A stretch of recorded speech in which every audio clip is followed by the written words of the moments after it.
그렇습니다. 그렇다면 이제 이런 질문이 떠오르게 됩니다.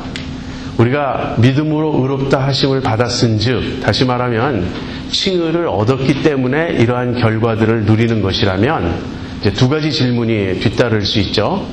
첫 번째는 왜 우리가 의롭다함을 받아야 하느냐, 칭의의 필요성에 대한 질문이 떠오르고요.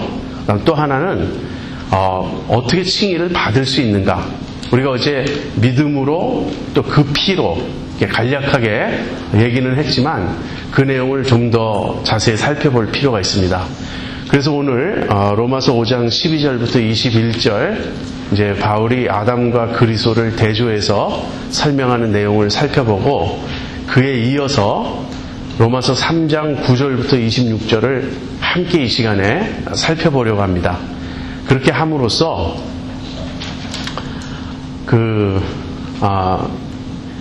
앞부분 로마서 1장에서 4장을 우리가 비록 다루지 못했지만 그 중에 핵심 부분이 3장 9절에서 26절에 나오기 때문에 앞부분도 어느 정도 다룰 수 있게 됩니다. 그리고 칭의의 필요성, 또 칭의를 얻는 길, 그런 것들에 대해서 우리가 좀 정리를 해볼 수 있을 것이라고 생각해요.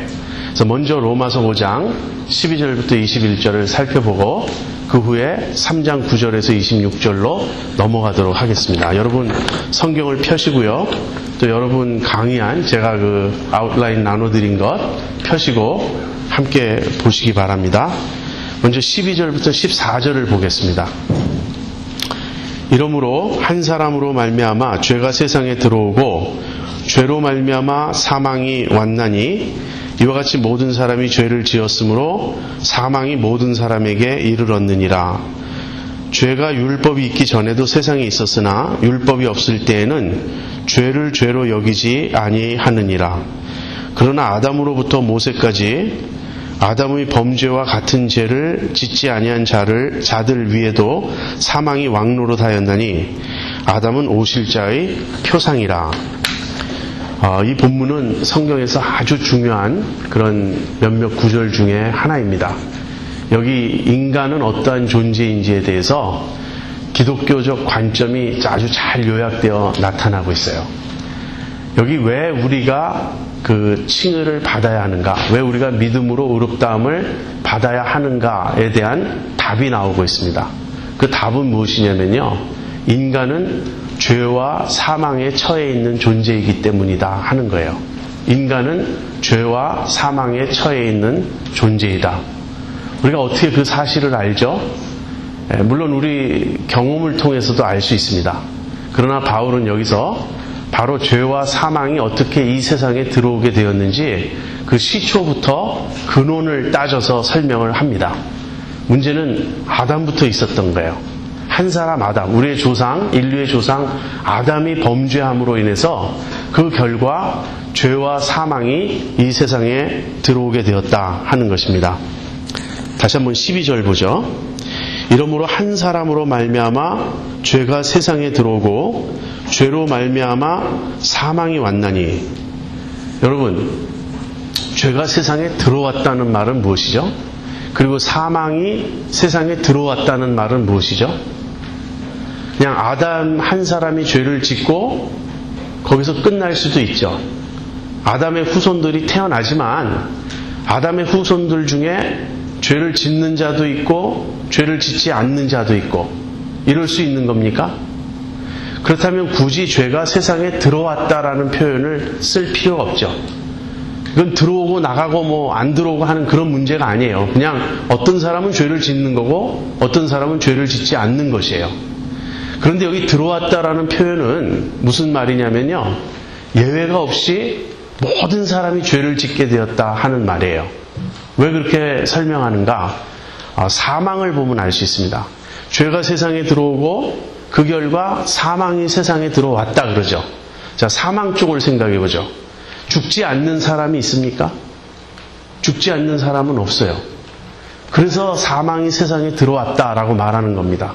무슨 말이냐면 아담의 범죄의 결과 모든 사람이 죽을 운명에 처했다. 인간은 죽을 존재다. 영어로는 mortality라 그러죠. 예, 그래서 제가 그걸 우리말로 이렇게 한 단어로 옮길 수가 없어요. 그냥 죽음에 처한 그런 식으로 번역이 되는데, 그래서 사망성 이렇게 좀 없는 말을 제가 만들었습니다. 우리 모든 인간은 사망성을 가지고 있어요. 그러니까 인간은 죽을 존재라는 거예요. 그것이 아담의 범죄의 결과입니다. 그것이 사망이 세상에 들어왔다라는 말의 의미예요. 근데 사망이 세상에 들어온 것과 똑같이 죄가 세상에 들어왔습니다. 그렇다면 사망성이 있듯이 죄성이 있겠죠. 이것이 인간 존재의 모습입니다. 아담의 범죄의 결과 죄가 세상에 들어왔다. 이 말은요, 모든 아담의 후손들은 죄인으로 태어난다. 죄성을 지니고 태어난다. 그래서 이것을 신학자들은 원죄라고 부릅니다. 원죄라고 하는 것은요, 아담의 범죄의 결과 우리 인간성이 타락하고 부패한 것을 의미합니다. 우리 안에 죄성이 있다. 그래서 기독교의 아주 독특한 인간관입니다. 여러분이 세계 여러 종교, 철학, 도덕 등이 가르치는 바와 기독교의 가르침을 비교해 보면 이것이 굉장히 독특한 기독교적 관점이라는 걸 알 수 있어요. 다른 종교나 철학이나 도덕은 인간은 본래 선하다고 가르칩니다. 이 사회가 인간을 악하게 만드는 것이지, 또 인간이 처해 있는 환경이나 상황 때문에 인간이 죄를 짓거나 악해지는 것이지, 인간은 본래 선하다. 그것이 뿌리 깊은 대부분의 사람들의 신념이에요.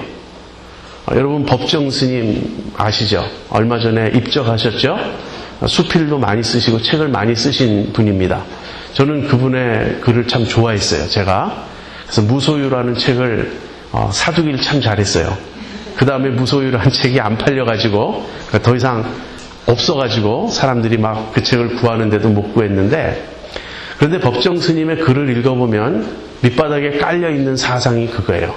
인간은 본래 선하다 하는 거예요. 근데 인간이 본래 선하다면 왜 세상이 악해졌을까요? 사회가 악하기 때문에 개인이 악해지는 것이라면 그 사회는 왜 악해졌을까요? 예, 인간이 악하기 때문에 사회가 악해지는 겁니다. 그리고 사회가 악하기 때문에 그 영향으로 인간이 더 악해지는 것도 사실이지만, 성경은 인간이 죄인이다. 인간은 죄성을 가지고 태어난다. 그래서 우리는 죄를 지어서 죄인이기도 하지만 그 전에 죄인이기 때문에 죄를 지을 수밖에 없는 것입니다. G.K. 체스터턴이라는 영국의 작가는 그런 말을 했어요. 원죄의 교리는 우리가 눈으로 확인할 수 있는 그런 교리다. 무슨 말이죠? 우리가 경험을 보면 안 되는 거예요. 인간이 정말 죄인이구나. 남을 볼 필요 없습니다. 나 자신을 보면 난 정말 죄인이구나. 그걸 알 수 있죠. 그래서 아담의 범죄의 결과 죄가 세상에 들어왔습니다. 모든 인간이 죄인이 되었고, 타고날 때부터 인간성에는 문제가 생겼어요. 오염이 있고 부패가 있고 타락이 있습니다. 그리고 그 결과 인간은 사망성을 지니고 있어요. 모든 인간은 죽을 존재로, 죽을 운명에 처해 있는 존재로 태어난다 하는 것이에요. 그런데 이 인간이 타락해서 인간이 죄성을 갖게 되었다는 이 원죄뿐 아니라요, 아담의 범죄 자체에 우리는 공동 책임을 또 지고 있습니다. 그래서 아담의 죄는 대표죄이기도 해요. 자, 그 구절을 한번 또 보죠. 12절 후반부예요. 이와 같이 모든 사람이 죄를 지었으므로 사망이 모든 사람에게 이르렀느니라. 이 말은 지금 우리가 설명한 바와 같죠. 모든 인간은 죄인이고 모든 인간은 죽을 존재다. 그런데 이제 13절과 14절을 보세요. 죄가 율법이 있기 전에도 세상에 있었으나 율법이 없을 때에는 죄를 죄로 여기지 아니하느니라. 그러나 아담으로부터 모세까지 아담의 범죄와 같은 죄를 짓지 아니한 자들 위에도 사망이 왕노릇하였나니 사망은 오실 자의 표상이라. 자, 무슨 말이냐면요, 아담부터 모세까지, 여러분 모세 때 어떤 일이 일어나죠? 모세 때 하나님이 율법을 주시죠. 그러니까 율법은 모세 이후로 주어진 것이에요. 그럼 아담부터 모세까지는 어떤 시기입니까? 율법이 없는 시기예요. 자, 율법이 없는 시기에도 인간은 죄를 지었습니까? 안 지었습니까? 모든 인간은 죄를 짓는다 그러잖아요. 그러니까 죄를 지었어요. 근데 죄를 지었지만 율법이 없으면 그 죄를 죄로 여기지 않는다 하는 것입니다. 그러니까 죄가 있는데 그 죄를 정죄할 율법이 없는 거예요, 아직. 예를 들어서 그 규칙을 만들기 전에는 어떤 일을 해도 규칙 위반이 되지 않아요. 왜냐하면 규칙이 없으니까. 그런데 규칙이 오면 똑같은 행동이 규칙 위반이 되니까 이제는 벌을 받아야 된다고요. 그래서 아담부터 모세까지는 율법이 없었기 때문에 인간이 죄인이긴 하지만 그들의 죄가 정죄되지 않는데, 그렇다면 인간은 죽지 않아도 되잖아요. 사망이라는 것, 죽음이라는 것은 항상 죄의 결과로 오는 것이거든요. 그런데 죽었습니까? 안 죽었습니까? 인간이. 아담부터 모세까지 모든 인간이 죽었죠. 그러면 자기들의 죄로 죽었습니까? 물론 그들은 자기들의 죄가 있었어요. 모든 인간은 죄인이므로. 그렇지만 그들의 죄는 정죄되지 않는다는 거예요. 율법이 없었기 때문에. 그럼에도 죽었다면 바울의 논리는 이것입니다. 아담부터 모세까지 살았던 사람들은 자기들의 죄로 인해서 죽은 것은 아니었다 하는 거예요.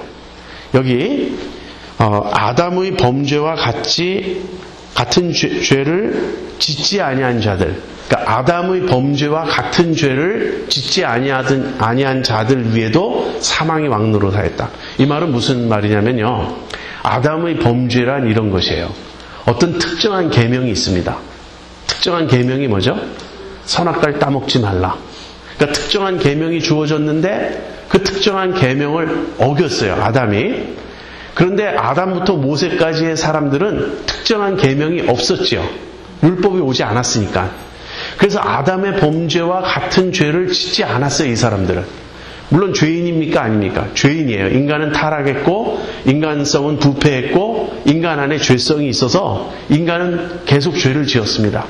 그러나 그 죄를 정죄할 율법이 없고 아담처럼 어떤 특정한 계명을 받고 그것을 범한 것이 아니었기 때문에 이들은 죄인이었음에도 불구하고 그 죄로 인해서 벌을 받는 위치에 있지 않았다 하는 거예요. 근데 그럼에도 불구하고 모든 사람이 죽었습니다. 그러면 왜 죽었느냐 하는 거예요. 그것은 아담의 범죄 때문에 죽었다 하는 것이에요. 이것이 아담의 죄의 의미입니다. 아담의 죄는 두 가지 의미를 지니고 있어요. 첫 번째는 대표죄입니다.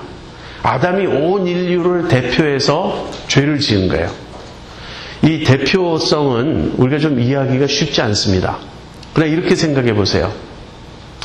여러분 지금 이 자리에는 미국 시민권을 따신 분들도 있고 아닌 분들도 있을 거예요. 근데 미국 시민권을 따신 분들의 경우 오바마 대통령이 미국의 대통령으로서 이 미국을 대표하여 어떤 국제적인 관계에서 협약을 하거나 어떤 사인을 하거나 하면 내가 직접 사인한 것은 아니지만 내가 미국 시민이기 때문에 오바마 대통령의 행동에 내가 포함이 되죠. 그것이 미국 시민이라는 말의 의미예요. 그래서 오바마 대통령이 나의 대표가 되는 것입니다. 내가 미국 시민인 한에 있어서. 그렇다면 오바마 대통령의 행동은 내가 원하든 원하지 않던 공동 책임을 지는 행동이 되는 거예요. 이것이 대표입니다. 아담은 인류의 대표로서 죄를 지었어요. 그래서 아담 안에서 우리는 모두 공동 책임을 지게 되고 사실 우리는 그때 아담 안에 있었습니다. 지금 이 대표성의 원리가 왜 중요하냐면 우리의 구원도, 그러니까 우리의 타락과 우리의 죄와 사망에 처해 있는 이 상황이 한 사람, 우리의 대표인 아담으로 인해서 온 것이라면 우리의 구원도 한 사람 예수 그리스도라고 하는 대표에 의해서 우리에게 주어진다는 이 논리를 설명하기 위해서요. 그런데 이렇게 생각해 보세요. 지금 이 세상에는 60억인지 65억인지 하는 인구가 살고 있습니다. 근데 하나님 눈에는요, 이 60억의 인구가 한 사람이에요. 그 한 사람 누구냐면 아담이에요. 왜 그렇죠? 이제 이 세계 지도를 펴놓고 인구를 점으로 찍는다고 생각해 보세요. 세계 지도 위에. 그러면 뭐 대도시는 점이 다닥다닥 찍혀 있을 거고, 이제 넓은 지역은 그래서 점이 군데군데 조금씩 찍혀 있겠죠. 그래서 이제 세계 지도를 펴놓으면 인구 분포에 따라 여러 점들이 찍혀져 있습니다. 근데 이 세계 지도를 펴놓고 인류의 역사라고 하는 이 필름을 거꾸로 돌린다고 생각해 보세요. 그럼 시간이 과거로 막 돌아가면 시간이 진행됨에 따라 돌아감에 따라 이 점들이 조금씩 줄어들 거예요. 왜냐하면 세상에 태어났던 사람들이 다시 엄마 뱃속으로 들어가고 그 엄마는 또 그 엄마 뱃속으로 들어가고 그렇죠. 그렇게 해서 시간을 계속 돌리면 맨 마지막에 점이 딱 하나 남는다고요. 그 점이 누구죠? 네, 그 점이 아담입니다. 물론 아담과 하와다 이렇게 또 둘로 나눌 수도 있지만 성경을 보면 하와조차도 아담에게서 나왔으니까 결국은 아담이에요. 그래서 아담 한 사람 안에 우리가 다 포함되어 있어요. 우리는 지금 시간을 펼쳐놓고 보니까 아담이 가지치기를 자꾸 해서 60억이라고 하는 인구로 퍼졌지만 이 시간을 압축해서 보면 하나님께는 인류는 언제나 한 사람이에요. 그 한 사람 아담 안에 우리가 다 들어가 있습니다. 아담의 범죄가 우리에게 끼친 영향을 또 이런 차원에서 생각해 볼 수 있어요. 여러분, 에덴 동산에서 쫓겨난 사람은 아담과 하와뿐입니다. 그렇죠? 근데 에덴 동산에서 쫓겨났다라는 말은요, 하나님과의 관계가 끊겼다. 하나님과의 관계가 단절되었다라는 영적 죽음을 상징하는 거예요. 그런데 여러분, 우리는 태어날 때 어디서 태어납니까? 에덴 동산 밖에서 태어나죠. 우리는 쫓겨난 일이 없어요. 그런데도 태어날 때부터 하나님과 끊어진 관계 속에서 태어납니다. 왜 그렇죠? 아담이 에덴 동산에서 쫓겨날 때 아담 안에서 우리가 함께 쫓겨나진 거예요. 함께 하나님과의 관계가 끊어진 거예요. 이것이 인간 실존의 의미입니다. 인간이란 존재는 아담 안에 있었고 아담과 함께 범죄했고 그래서 아담의 그 대표죄의 영향을 받아 공동 책임을 지게 되었고 그래서 우리는 태어날 때부터 죄의 책임을 가지고 태어나고 그 다음에 아담 한 사람은요 범죄 이전과 범죄 이후가 달라졌어요. 이 종이 달라졌어요. 스피시스가 달라졌어요. 아담이. 범죄하기 이전의 아담은 타락하지 않은 하나님이 창조한 그대로의 인간이었어요. 근데 범죄한 이후의 아담은 뭔가 이게 돌연변이가 뮤테이션이 일어났어요. 거기. 그래서 아담이 달라졌어요. 달라졌다는 말은 아담은 죄인이 되었다는 말입니다. 그리고 우리는 죄인의 후손으로 우리 자신이 죄인이 되어 이 세상에 태어난 것입니다. 자, 여기까지가 12절부터 14절의 설명이에요. 이것이 성경이 보는 인간의 모습이에요. 인간은 본래 선한가? 타락하기 이전에 아담은 선했죠. 그러나 타락한 이후의 아담, 그리고 그 아담으로부터 태어난 모든 인간은 죄 아래에 있습니다. 그리고 동시에 사망 아래에 있습니다. 우리 안에는 죄성이 있고요.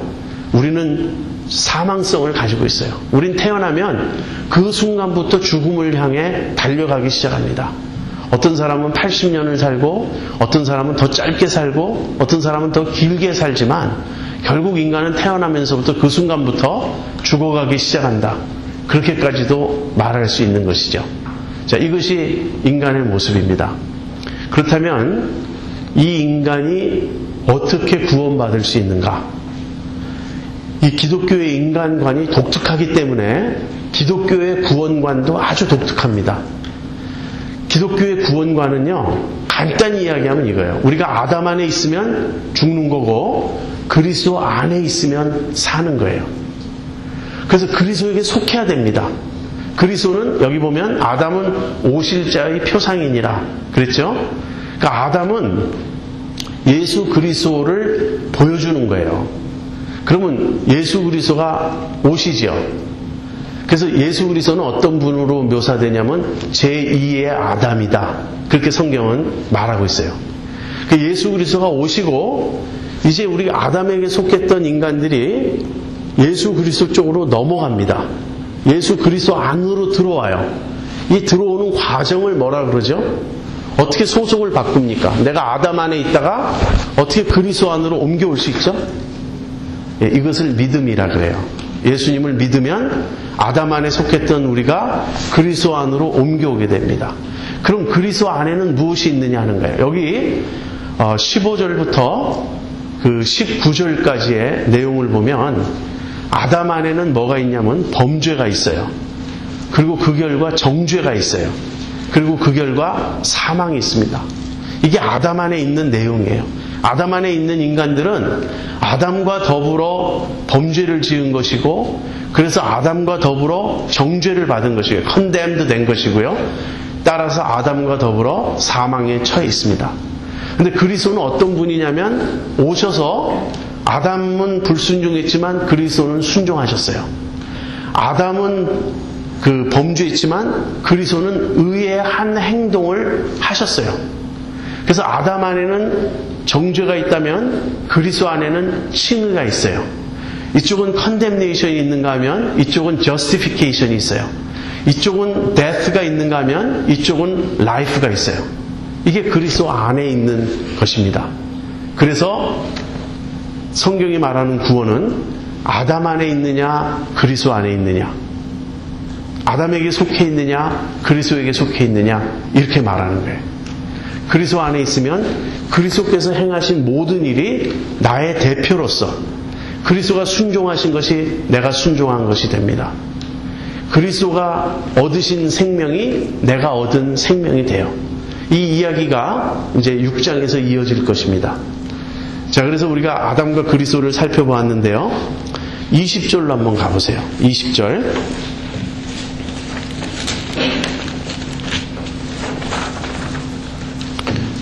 20절에서 먼저 18절, 19절을 한번 요약하는 셈으로 읽어보겠습니다. 그런즉 한 범죄로 많은 사람이 정죄에 이른 것 같이 의의 한 행동으로 말미암아 많은 사람이 의롭다 하심을 받아 생명에 이르렀느니라. 한 사람의 순종치 아니함으로 많은 사람이 죄인 된 것 같이 한 사람의 순종하심으로 많은 사람이 의인이 되리라. 제가 지금 설명한 것을 잘 요약하고 있죠. 그래서 이제 거기까지는 알겠는데 20절 한번 보세요. 율법이 가입한 것은 범죄를 더하게 하려 함이라. 그러나 죄가 더한 곳에 은혜가 더욱 넘쳤나니 이는 죄가 사망 안에서 왕노릇한 것 같이 은혜도 또한 의로 말미암아 왕노릇하여 우리 주 예수 그리스도로 말미암아 영생에 이르게 하려 함이니라. 좀 어려운 말입니다. 사실 로마서가 어려워요. 여러분이 어제 제 강의가 어려웠다라고 느끼신다면 제가 할 수 있는 변명은 뭐냐면 로마서가 어렵다 하는 거예요. 이건 지금 웃자고 하는 말이 아니라 사실을 말하는 거예요. 제가 과거에 이제 어떤 목회자들 부부들이 모여서 이야기한 적이 있는데 어떤 사모님이 그러시더라고요. 자기는 로마서가 너무 어렵다고. 근데 그게 솔직한 고백이었어요. 목사님 사모님에게도 로마서는 어려운 책이었습니다. 사실 목사들에게도 로마서는 어려운 책입니다. 그래서 이제 설명이 필요하고 누군가 해설해 주는 게 필요한 거예요. 여기 20절에 보면 율법이 가입한 것은 범죄를 더하게 하려 함이라 이 이야기가 있어요. 이게 무슨 이야기냐면 이런 이야기입니다. 자, 인간이 죄인이에요. 그 죄의 결과 인간은 죽을 운명에 처했어요. 또 다른 말로 얘기하면 인간은 심판 아래에 있어요. 하나님의. 그럴 때 우리가 생각하는 해결책은 뭐냐 하는 거예요. 아까 제가 기독교 외의 모든 종교, 도덕, 철학은 인간을 선하게 본다 그렇게 말씀드렸죠. 그래서 모든 종교, 도덕, 철학은 율법을 말합니다. 인간에게 문제가 있다. 인간이 잘못하고 있다. 그러면 그 대답은 무엇이냐면 그래서 인간에게 율법을 가르쳐야 한다. 그래서 인간에게 도덕을 가르쳐야 한다. 그래서 인간에게 사람이 마땅히 행해야 할 바를 윤리나 도덕이나 이런 걸 가르쳐야 한다가 답이에요. 이건 필요합니까? 필요하지 않습니까? 당연히 필요해요.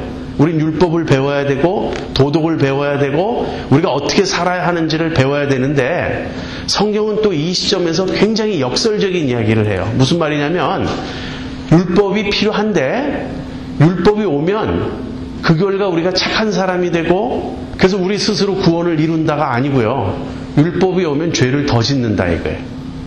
율법이 가입한 것은, 하나님께서 율법을 주신 것은 범죄를 더하게 하려 함이라.